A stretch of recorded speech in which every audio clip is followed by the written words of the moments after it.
Après avoir créé une première application dans laquelle nous avons donc une onde cosinusoïdale simple que nous avons écoutée, une onde de fréquence 440 Hz, une onde relativement peu agréable à l'oreille, eh bien je vais vous proposer maintenant de poursuivre l'exercice avec plusieurs ondes que nous allons superposer. Voici les consignes.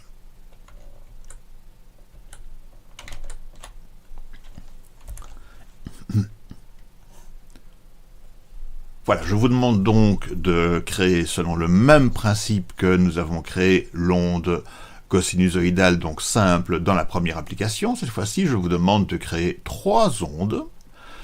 Les fréquences assignées à chacune de ces 3 ondes seront respectivement 440, 220 et 110 Hz. Je vais vous demander de définir des curseurs pour ces fréquences de manière à pouvoir choisir pour chaque onde une fréquence comprise entre 55 et 1760 Hz. Pour chacune des ondes, vous choisirez une couleur conventionnelle afin de la reconnaître et vous calculerez la somme des 3 ondes avec le logiciel GeoGebra. Finalement, vous écouterez l'onde résultante.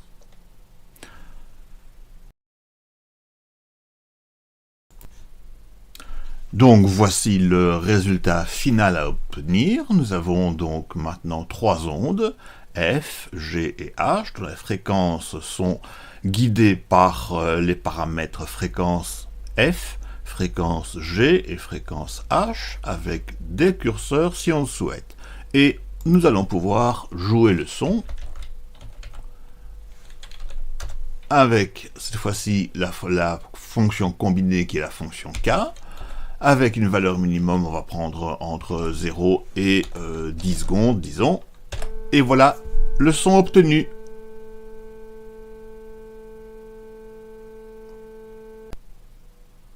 Donc vous devriez constater que le son que vous venez d'entendre, que vous aurez généré vous-même, est un peu moins désagréable que le son du La 440, car il y a ici une combinaison de plusieurs ondes que l'on retrouve d'ailleurs dans tous les instruments de musique qui ne produisent jamais une seule onde, mais un ensemble d'ondes produites simultanément qui donnent un son harmonieux.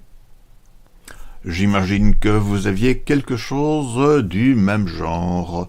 Alors je vous engage éventuellement à changer les fréquences, mais vous remarquerez assez vite que si vous changez les fréquences, il va y avoir un petit problème que nous discuterons dans une prochaine vidéo. À bientôt.